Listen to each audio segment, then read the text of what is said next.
The first question, what does the term Maine first mean to you? Well, I was born in Maine, and I remember what Maine values are, and I think it's really important that we each identify them for ourselves.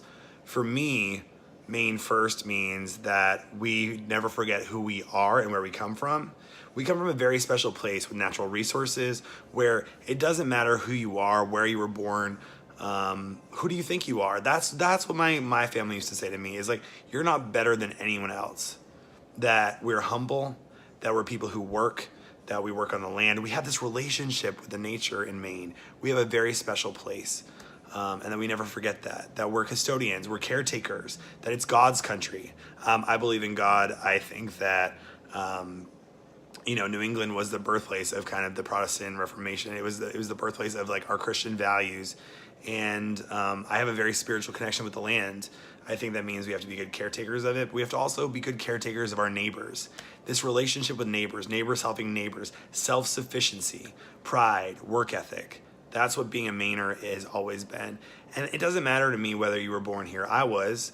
My family came over 1632 on a ship called the Pied Cow. My mom's family came over around 1910, 1911. The Greeks came a little bit later. But no matter how you got here, hopefully it was legally, let's be clear. But if you work hard and you love your family and you love your neighbors as yourself, I mean, you're going to contribute and you're going to work. And like the ice storm in 1998, we in Maine didn't wait for the federal government to show up. We helped each other. If you had power and your neighbor didn't, if you had a generator and your neighbor didn't, kind of like the storms we just had this winter, we didn't wait for FEMA, we didn't wait for the federal government.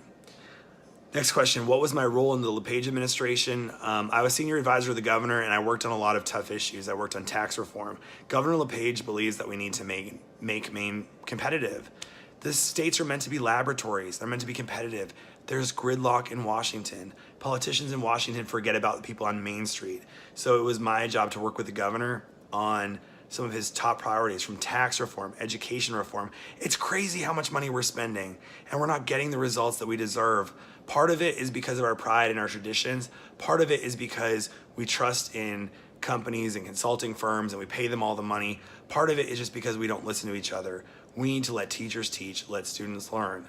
I work on economic development, and economic development and education go hand in hand, particularly in rural Maine. That's my new passion, is focusing on rural Maine opportunities. And it's not that hard. We just have to believe in them. We have to focus on them. We have to stop listening to the people in Augusta who want to focus on Augusta. We have to focus on the people in real Maine, in rural Maine, and bring back opportunities again. Help them believe in themselves. Tell them we believe in them. I know how to do it in Aroostook County, in Washington County, Piscataquis County. Those are the places where people really need the opportunity. So I gotta be honest, like it's the work that Governor LePage had me doing. I look up to no one more than him. Governor LePage has lived his entire life in Maine. He's been a businessman. He's done lean transformations before, and he's been doing a turnaround in Maine. And that was hard because we started in a really bad place after 40 years of Democratic rule. And I don't blame the Democrats because I don't think they knew what they were doing, but they were hurting real Mainers. And maybe they thought they were doing the right thing. Maybe they got into it for the right reasons, but politicians in Augusta fall in love with themselves and vanity, ego. Like these are deadly sins that we'll read about in the Bible. I think that it's really important for us to remember why government exists. Government exists to do the things that nothing other than government can, right? It's a compact between the people. And when it becomes about the personalities, when it comes about the egos, like that doesn't help anyone. Oh, it's late at night, I don't look great. What are you most proud of from your time working in the Gov? It's hard to say because we've done so much. Governor LePage has done so much to reform taxes and lower taxes. The government shutdown, where we stood firm on principle and won, and showed that you can stand firm, you can take care of your employees, you can run government not like a business, not like a bureaucracy, but like a highly effective organization, and you can stand up to the special interests. That's what Governor LePage has done. He's made me proud because unlike any other politician, he doesn't care about the polls, he doesn't care about the political sentiment of the day. He cares about people convincing him what's in the best interest of Maine. Question, what's next for me? What's next for Aaron Chadbourne? I don't know. I gotta be honest, Governor LePage inspired me to go work right now in rural Maine on education and education reform to make sure that our resources are going to the classroom and that the communities that have lost hope that are worried about their identity, to work with them to make sure that we have the best possible thing. I want to work with the private sector and get private investment. I want to teach the teachers union that the way that you get people to invest hundreds of millions of dollars of more spending in education is not by a referendum, not by taking it, not by forcing it, but why don't you build something so amazing that wealthy people and poor people and any people who believe in the future of our state and of our children are willing to give it voluntarily, willingly. That's what I've done before in the private sector. That's what the governor's done in the private sector. And that's what I want to work on. So I want to work in, right now I'm working with the communities in the Northern Penobscot region, the Katahdin Woods. We're trying to raise $100 million to reform and regionalize the schools there, create an award-winning campus. I think we need to bring broadband to rural Maine so that small businesses can thrive again, so individuals can have access to information. Information is power, and we can't keep that from our people. What are the top 3 things politicians could do to help Mainers who've been left behind? Politicians are the problem. So I think what they could do is just stop the fighting, stop caring about what goes on in Augusta, and go visit people. There are some great people in the legislature. A lot of the younger ones, some of them that are more passionate and outspoken. I think there are both Democrats and Republicans who are maybe outside the mainstream, because once you're in the mainstream, you start caring about what the mainstream thinks. You care about losing your status quo status. You can't care about your status. I mean, I grew up in Gorham, Maine when we were a farming community, and now Gorham is one of the fastest growing towns in Maine, and it's really fancy. Well, people from Cape Elizabeth and Scarborough looked down on us when I was in school. I grew up selling vegetables on the side of the road in Waterboro, and my other grandmother grew up in Alfred, and she grew up in she lived in Alfred when I was growing up. She grew up in Shapley. Politicians need to get out of the way. Government's not the answer. Government oftentimes is standing in the way of a solution. Politicians need to stop the politics, particularly the politicians who've been there since before I was born. I'm 34 years old, born in 1993, graduated, 1983, I'm sorry. I graduated from Gorham High School in 2002. There are people who were serving in the legislature before I was born, or their dad was and they took his seat or whatever, and they caused the problems we have now. Or if they didn't cause them, they failed to prevent them. And they're still there, and they're running for leadership. A good example is a guy by the name of Danny Martin. He's been in the legislature, he's been in the Baldacci administration. He's running for leadership because he has bold, fresh ideas of, wait for it, how to keep Mainers poor and desperate and dependent on him for his ego. Danny Martin up in Aroostook County is one of the wrong things with Maine. He's the reason that there's poverty and despair in Aroostook County, and Aroostook County keeps sending him back because we don't have young people who are willing to work. Because we don't pay the legislature, it's volunteer stuff. So what you get is a lot of Democrats who sign up to run because they love nothing more than government. Well, guess what? Government's the problem. You sometimes get young people right out of college and they don't have life experience, or you get retirees who are going to give back, but guess what? They don't have a long-term investment. Or you get the independently wealthy that they can serve, and sometimes that's ego. Sometimes it's an act of generosity. It's nice of them to do, but they don't understand what's going on in your house. And we don't need more Danny Martins. We need more people who are willing to be independents or willing to be radicals, who are willing to do the right things for the right reasons, not willing to do it for their own ego or their own thing. And that's what we need. Final question. If you could have lunch with President Trump, what would the mealtime conversation be? I mean, I've worked with Governor LePage, so I know how conversations go.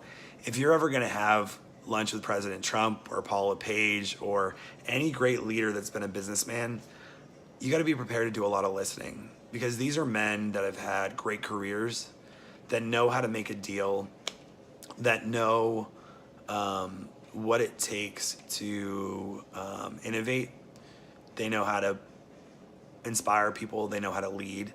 You have to listen carefully. And that's one of the things that I'll tell you I think has differentiated my service these last several years from what most people in the mainstream understand, is that when Paul LePage speaks, Governor LePage, someone that I admire, someone who it's been an honor to work for and to serve the Maine people alongside of him, when he speaks, the media and the fancy people, the status quo, the elites, the people who are the beneficiaries of keeping Mainers poor and desperate, those people just pick on his words.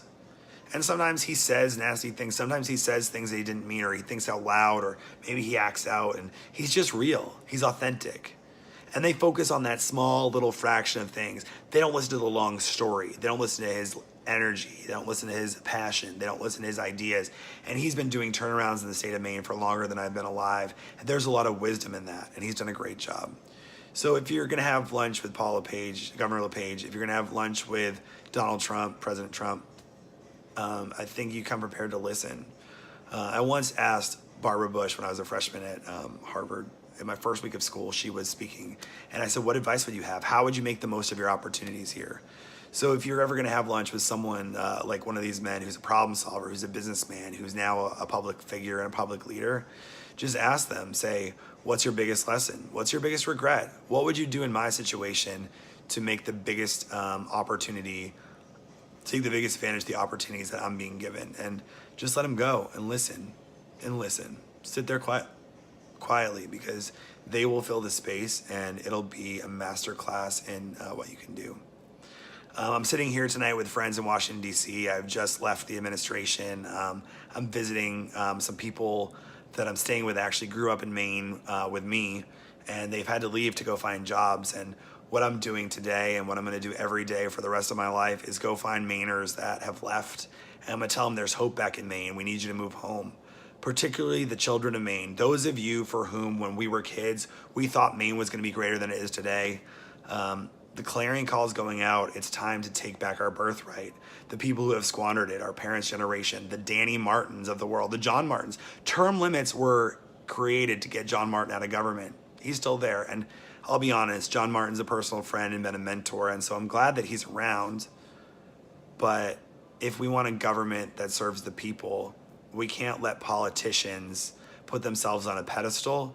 We can't let them treat government like it's their plaything. We can't let government be the answer. Government serves a very specific need when we need it. And when we need it, it needs to be effective and efficient. Otherwise, we need the politicians to get out of the way, and we need the children of Maine to rise up and lead. Because if we're going to lower the age of Maine, if we're going to fill the jobs that we have, if we're going to attract people to come to our state, it's going to take innovation. It's going to take doing things differently. It's going to take staying up all hours of the night, which I've been doing, and texting people and emailing people at all hours of the night. And they say that's not normal. Well, the situation we have in Maine is dire. It's not normal. And we've got to build schools. We've got to build vision. We've got to build hope. We've got to believe in ourselves. We've got to innovate the forest products economy. We've got to show everyone that Maine is on the map, that Maine is a leader. As goes Maine, so goes the country. So it's time, Maine, for us to reclaim our heritage, for us to take back control, for us to let the career politicians know that being a politician is not a career in Maine. Being a Mainer is. Maine first, let's not be exclusive with that, because if you love Maine, if you love what we stand for, if you love our work ethic, if you love our culture of sitting down with your neighbor and loving your neighbor as yourself, we want you in Maine. We want to put Maine people first. We don't want to put Maine politicians first. So thank you for the opportunity to speak with you. I wish you all the best on the relaunch of this website. But it's a critical moment. If I look tired, if I look scared, if I look upset, it's because Maine's hurting. We have a demographic crisis. We have a workforce crisis. We have a finance crisis. And there are a lot of people who are just content to play politics and let Mainers suffer. I'm not one of those people. I'm going to work the rest of my career in Maine or on behalf of Maine trying to make it better.